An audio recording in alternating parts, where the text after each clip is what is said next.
Saat gadis kecil itu terbangun, ia tidak tahu bahwa neneknya telah meninggal dunia. Ia memanggil neneknya berkali-kali dan berusaha untuk membangunkannya, akan tetapi sang nenek tetap tak bergerak sama sekali. Ia masih belum mengerti bahwa neneknya tak akan pernah bangun lagi. Beberapa saat kemudian, sekelompok orang datang untuk mengurus jenazah nenek tersebut. Gadis itu bersembunyi di dalam lemari sambil mengintip melalui celah kecil. Ia juga melihat neneknya dimasukkan ke dalam sebuah kotak besar dan orang-orang mulai membawanya pergi begitu saja. Gadis kecil itu pun panik, lalu melompat keluar jendela dan mengejar mobil yang membawa neneknya pergi. Namun sayang mobil itu tak terkejar. Malam harinya, gadis itu muncul di rumah pria yang mengurus jenazah neneknya dan meminta agar pria itu mengembalikan neneknya. Pamannya pun dipanggil untuk membujuk gadis tersebut, tetapi gadis itu bersikeras tak mau pergi sebelum bertemu dengan neneknya. Karena tak ada pilihan lain, sang paman memohon pada pria itu agar menjaga gadis tersebut untuk beberapa hari dan memberikan imbalan beberapa uang. Keesokan harinya, pria itu mengajak gadis tersebut ke tempat kremasi dan menjelaskan kepada gadis itu bahwa neneknya telah berubah menjadi asap putih dan terbang menjadi bintang di langit. Menyadari ia tak akan pernah bertemu neneknya lagi, gadis itu pun sedih dan menangis terseduh-seduh. Malam itu, ia duduk sendirian di luar. Ia memutar rekaman suara neneknya dan menatap bintang-bintang dengan perasaan hancur. Ternyata diam-diam pria itu menyaksikan semuanya dari kejauhan dan merasa kasihan pada gadis tersebut. Beberapa hari setelahnya, pria itu menyalin rekaman suara sang nenek ke dalam sebuah boneka dan memberikannya sebagai hadiah. Saat gadis itu menekan tombol dan mendengar suara neneknya lagi, ia mencium boneka itu sambil berlinang air mata. Tiba-tiba gadis itu membalasnya dengan pelukan yang tulus. Keesokan harinya, seorang wanita datang mengaku sebagai ibu kandung gadis itu. Wanita tersebut memohon-mohon untuk bisa membawa gadis itu kembali. Meskipun berat hati, pria itu akhirnya setuju, namun meminta sedikit waktu. Karena saat itu, ia sudah menganggap gadis itu seperti anaknya sendiri. Bahkan gadis tersebut menggambar pria itu dan berkata padanya bahwa,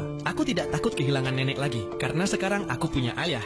Mendengar hal tersebut, hati pria itu luluh dan terharu. Lalu gadis itu langsung memberinya pelukan. Di rumah, pria itu menyuruh gadis tersebut menghafal alamat rumahnya. Gadis itu pun merasa aneh, tetapi ia malah mencium pipi pria itu sebelum tidur. Saat ia tertidur, pria itu diam-diam membawanya masuk ke dalam mobil wanita tersebut. Ia menyuruh wanita itu agar menjaganya dengan baik. Wanita itu pun terharu oleh perhatian pria tersebut pada anaknya. Namun saat mereka hendak pergi, gadis itu terbangun dan meraih tangan pria tersebut. Namun dengan terpaksa, pria itu menarik tangannya dan membiarkan mobil tersebut pergi. Namun pria itu tak bisa menahan perasaannya. Ia berlari menerobos hujan, mengejar mobil itu hingga ia tak mampu berlari lagi. Gadis kecil itu hanya bisa menangis dan memanggil pria itu dengan sebutan ayah, sementara mobil semakin menjauh. Setelah kepergian gadis tersebut, pria itu tampak murung. Ia terus berbaring sambil menatap gambar yang dibuat gadis kecil itu. Hatinya benar-benar hancur dan merasa sangat kehilangan. Namun suatu hari, ia menerima telepon dari ibu gadis itu bahwa gadis itu telah menghilang dari rumah. Ia pun sangat panik dan bergegas mencari gadis itu di berbagai tempat tanpa petunjuk apapun. Akan tetapi gadis kecil itu tak kunjung ditemukan. Saat tak tahu harus mencari kemana lagi, ia pulang ke rumah dengan putus asa. Tapi tiba-tiba terdengar suara yang memanggil pria itu. Ternyata gadis itu mengingat alamat yang pernah ia hafalkan dan menemukan jalan kembali ke rumah pria itu. Dan akhirnya mereka bertemu kembali. Keduanya pun langsung menangis melepas rindu dan pria itu berjanji tak akan pernah berpisah.